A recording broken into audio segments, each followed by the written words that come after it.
للتاريخ يعني افتكروني بيه، سواء انا كنت عايش او سواء انا كنت ميت. وانا والله العظيم بقول لكم في حقيقة كاملة بعد حيرة انتوا اخترتوها بقالكم كتير، وفي زمن غابت فيه الحقائق يعني. خلاص، قبل اي شيء كل سنة وانتم طيبين. معلومات كتير انتشرت الفترة اللي فاتت وانتوا خيرانين ما بين فين الحقيقة وايه اللي صح وايه اللي غلط، وناس تطلع تتكلم عن انظمه اكل، وناس يطلعوا ينتقدوا دكتور، واحد يطلع يضرب مش عارف مين. سيبكم من كل ده. فاكرين لما قلت لكم ان في برنامج تدمير ذاتي من 3 سنين؟ كنت شكلي اصغر شويه كده وشكلي كان لسه شباب سنه يعني، لاني عجزت شويه. وقلت لكم ان في برنامج تدمير ذاتي، البرنامج دوت قادر ان هو يدمرك تدريجيا في حاله بعدك عن ربنا. وشرحت الموضوع ده بشكل بيولوجي وطبي بحت، وانا ما اتكلمش فيه عن الدين خالص. خلاص، طيب دلوقتي جاي اقول لك ان جسم الانسان يقدر يصلح نفسه بنفسه تحت اي ظرف من الظروف، ولكن في تواجد بعض الشروط. لازم في بعض الشروط تكون موجوده، يعني ان جسم الانسان ده يكون صحيح من البدايه. يعني واحد ما اتولدش بمشكله، واحد كان اتولد سليم ولكن حصل مشكله، والمشكله دي جدت عليه، هو ما كانتش موجوده، ليست اصيله في جسده. الخالق العظيم ربنا عز وجل لم يخلق جسد الإنسان هباء، وخلقه في أحسن تقويم، وخلقه قادر على إصلاح نفسه بنفسه، ولا يمكن لأي حاجة ده خارجية إنها تقدر تعمل ولو 1 في المليون من اللي يقدر يعمله الجسم بنفسه، ولو حتى بعد 100 مليون سنة، ولو حتى لحد يوم القيامة.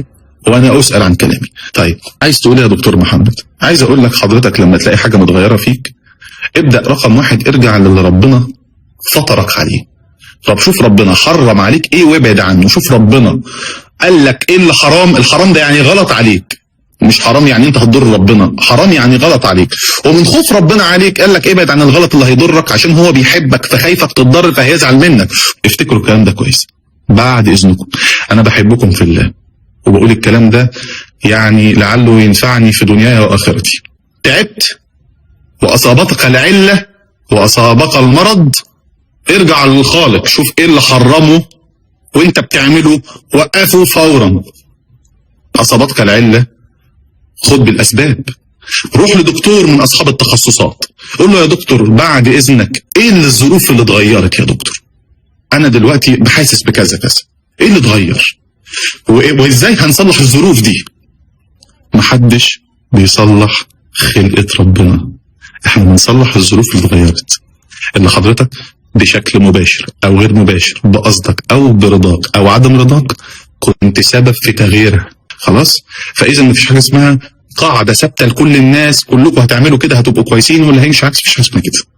يعني انا ما اقدرش افرض نظام غذائي على شخص في الغابه وهو نفس النظام على شخص في الصحراء، ونفس النظام على شخص في المدينه. انا اللي برجوه ان الجسم الانسان ازاي يتكيف، يحصل accommodation، يعني تكيف على البيئة اللي هو موجود فيها. تمام؟ البيئة دي قد يكون نسبة السموم اللي بتدخل جسمك دي مفيدة عشان تديك القدرة على التكيف، ولكن إذا أصابك المرض وتعبت شوية يبقى نسبة السموم دي لازم تقف حالة. خلاص؟ اتفقنا؟ فهمتوا؟ الكلام ده كبير قوي، والكلام ده خطير قوي، والكلام ده مهم قوي. أنا تعبت أعمل إيه؟ أول حاجة أي حاجة حرام في حياتي لازم أوقفها. ده قبل ما اروح للدكتور ومع الدكتور في نفس الوقت، وده الاهم عشان ما تكونش بتاذي نفسك بنفسك. شوف بقى، روح لدكتور تغذيه علاجيه، قول له يا دكتور انا اكل ايه، وروح للدكتور اللي بتاع الجزء اللي انت بتشتكي منه، قول له يا دكتور ايه الظروف اللي اتغيرت. لقيته تاجر وبيتاجر بيك، شوف غيره لحد ما تلاقي حد بيتقي ربنا والناس بتقول عليه كويس وروح له.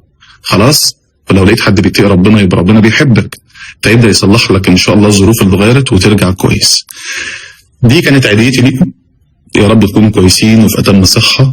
وانا بحسب الكلام اللي انا بقوله دلوقتي ده انا بقوله وانا مضطر اقوله، لان دي ضريبه وده ذكاء عن العلم اللي ربنا اداهولك، عشان انا لما اموت وانزل في قبري كده واتسال، فانا يعني في العلم ماذا عملت بالعلم اللي انا املكه، خلاص، والخبره اللي اكتسبتها عن طريق التعامل مع الوفات المرضى، يبقى انا عندي رد ولو بسيط حتى اقدر اقول واقف قصاد بيه. يعني مش قصاد، ما اقدرش اقف قصاد ربنا، او اقدر يبقى ليا يعني حاجه ارد بيها قدام كرم ربنا العظيم ورحمته اللي كده كده.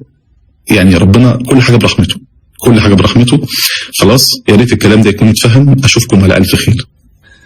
جزاك الله خير.